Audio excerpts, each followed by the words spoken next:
Before trying C-turns, you should have mastered skating, stepping, straight glides, J-turns, riding the chairlift, and garlands. If you're one of those impatient people who just skipped ahead, go back and learn the previous steps. Straight glides, J-turns, and garlands were merely the opening act for this, the main attraction, where all your efforts will culminate in one awesome turn.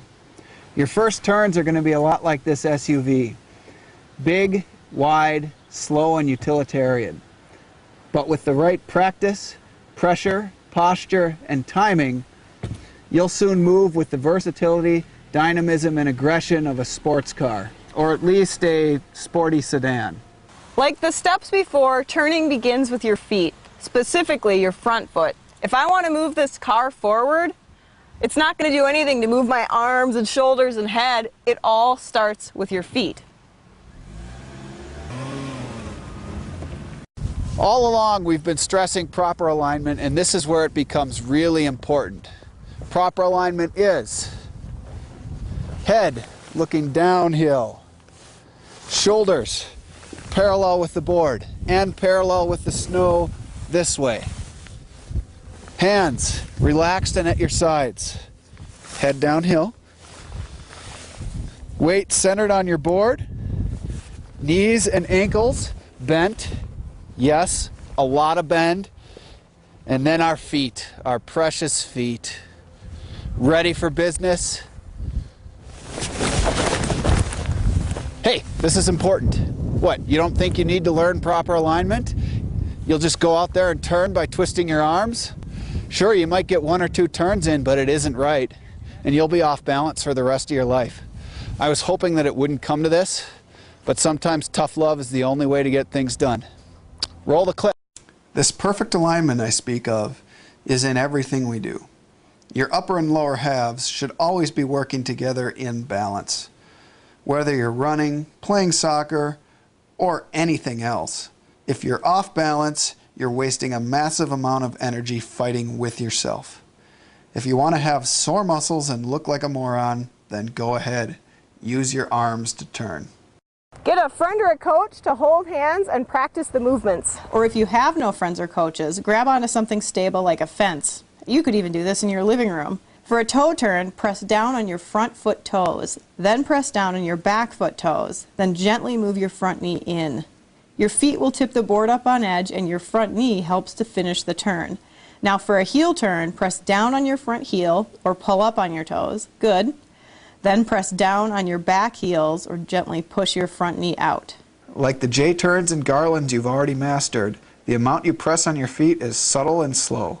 Gradually and evenly put pressure on your front toes, then your back toes, just until the skin around the nails turns white. That's the right amount of pressure.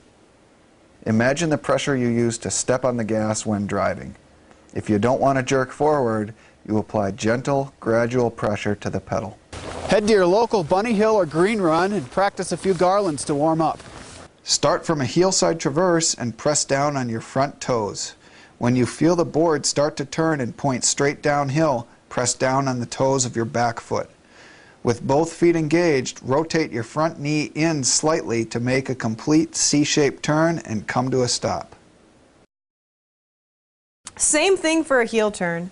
Do a few toe side garlands to get warmed up. From a toe side traverse, press on the heel of your front foot. When the board points downhill and begins to turn, then press down on your back heel and push your front knee outward.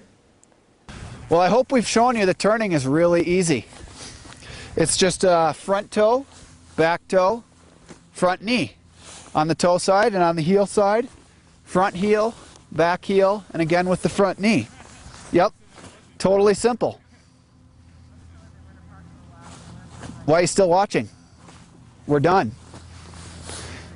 What, you didn't get it all in one try? You want some more help? Well, okay, here are some common problems and some easy fixes for those problems. Problem: lack of commitment. There's a lot of new things to conquer for your first turns. Speed, catching edges, people in the way. Make it easier by focusing on just one thing. Get a friend or instructor to start you out pointing downhill.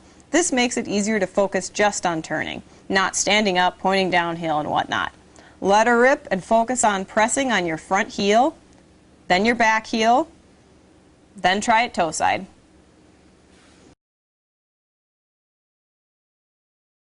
Problem: sitting in the back seat.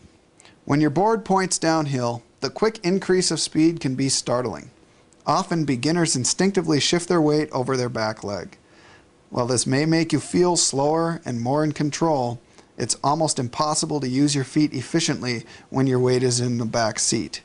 It's like trying to drive a car with the e-brake on. Exaggerate leaning over your front leg to maintain the nice isosceles triangle between your legs. While you may feel overly forward, chances are you're perfectly centered. If you keep catching your edge when you try turning, you're probably rushing. You've carefully paid attention to the lesson and you're doing the whole front foot, back foot, knee thing, but you just got to slow it down a little bit. Be patient and wait for the board to point straight downhill before engaging your back foot. Problem: ape arms. Let me guess, you're one of those people that thinks it's easier to turn by rotating your shoulders. Like we said earlier, upper body movement causes you to work twice as hard, be off balance, and look like a weirdo. To stop arm movement, grab onto your pants while riding. This will help remind you to keep your arms down. If that doesn't work, well, you need more intervention. You need the snowball drill. Take 2 snowballs, preferably firm icy ones, and place them between your hip and your wrist. It's got to be your wrist, not your hands. Now make turns, holding the snowballs between your wrist and hip. This will keep your arms down, or you're dropping the snowballs.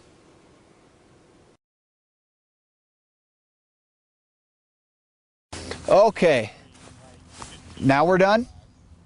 Great, okay. I hope we've shown you that turning is really easy. Just your front foot, your back foot, and then your front knee. And that with a few small corrections, you could fix any problems and be turning in no time.